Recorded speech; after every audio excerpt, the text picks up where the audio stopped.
Good morning, everyone! My breakfast is toyo squid. This is salted fish, dry salted fish, and then dry salted squid. This is from Philippines. My husband bought this one, bring here in America, and then I will dip in a vinegar, and they have a chili. This one, they have a garlic.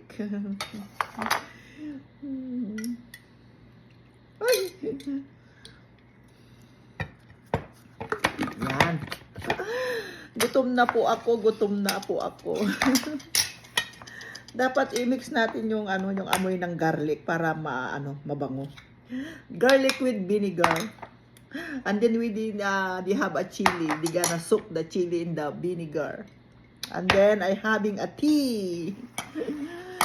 This is roasty. This morning I will pick some flowers in my garden, the red roses. Yeah. And this is, look at, I will put it up now. This is the rose. Red roses. Fresh rose.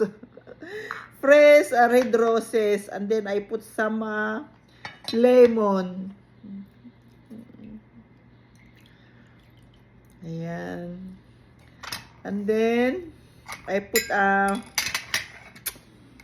honeybee. I put a honey. Good morning, honey. I put honey. Yan. Yan po. Yan. Tapos, mix natin yung yung honey with lemon para masarap. Tikman na natin kung masarap na. Yung roasty. Fresh from my garden. Delicious. I put more. Yan. And then, pag kumain po tayo ng tuyo, dapat po yung nakakamay. Hindi na pwedeng gumamit po ng kutsara o tinidor. Kamayin na lang po natin at isawsaw natin po sa suka at saka vinegar. Naku, masarap.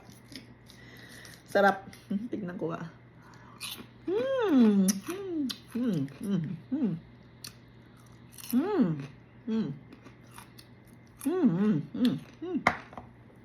Maasim yung suka.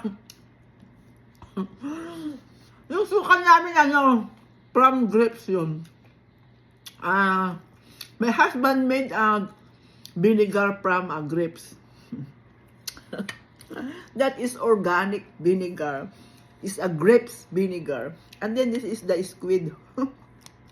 I will dip in the vinegar with a garlic and the chili.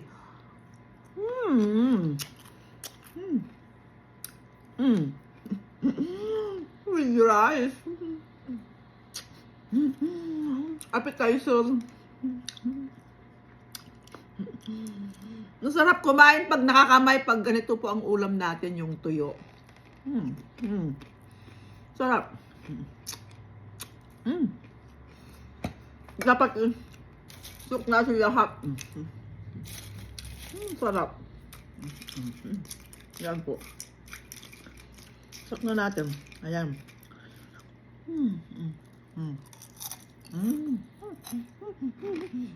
Dapat po maingat. Baka masusok yung alangala natin.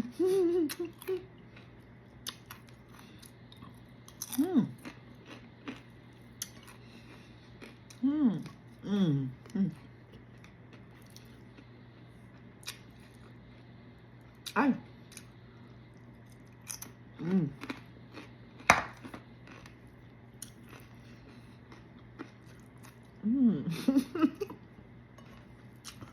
Masarap po kumain pag nakakamay po. Tapos minom po tayo ng ng roasty from my garden.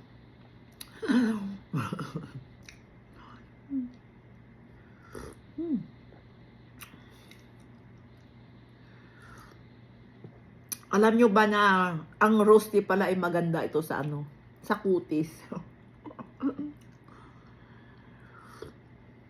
Hindi lang po sa kutis. Nakakapag ano pa ito, nakapagbibigay pa raw ito ng gana, itong rose na fresh rose.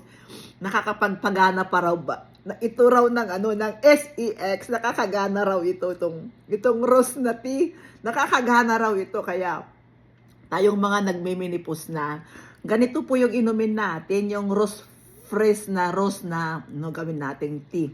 Maganda raw ito. Yung mga nagmemenopause na para daw tayo ano.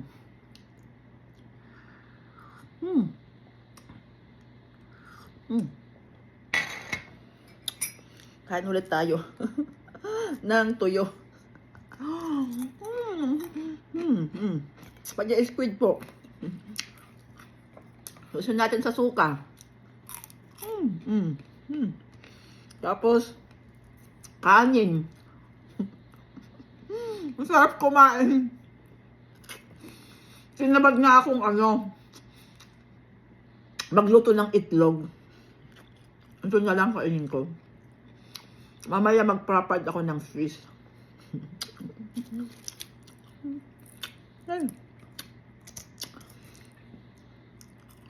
Kasi, pag ganito ang ulam natin, madali ka lang magugutom. Bakit kaya?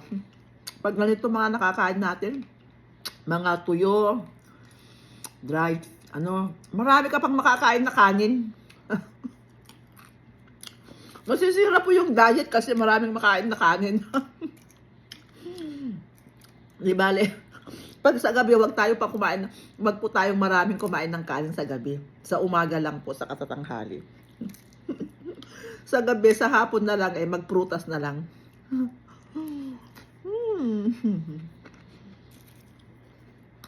Sarap po kumain. Ayan. Ay, nakunat na kasi.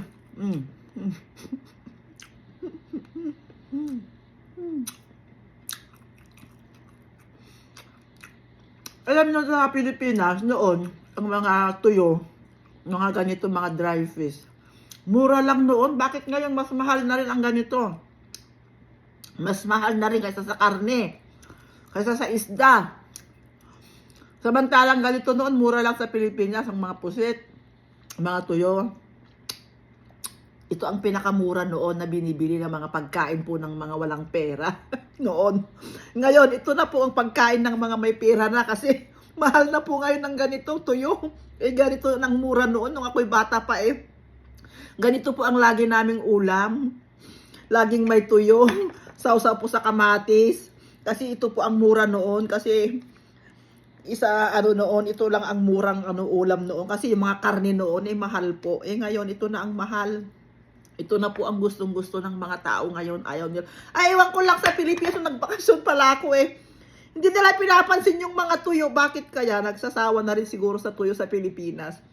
Dito sa Amerika kasi, marami rin tindang tuyo. Pero, iba lang sa Pilipinas yun kasi, mga fresh na ginawang tuyo. Dito kasi galing pa ng Pilipinas, dadalhin pa dito sa Amerika. Kaya hindi na masyadong fresh.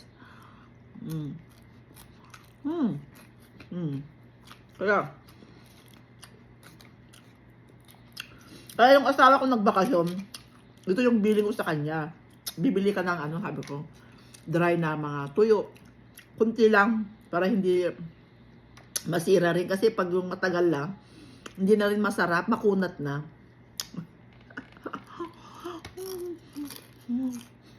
Unti-unti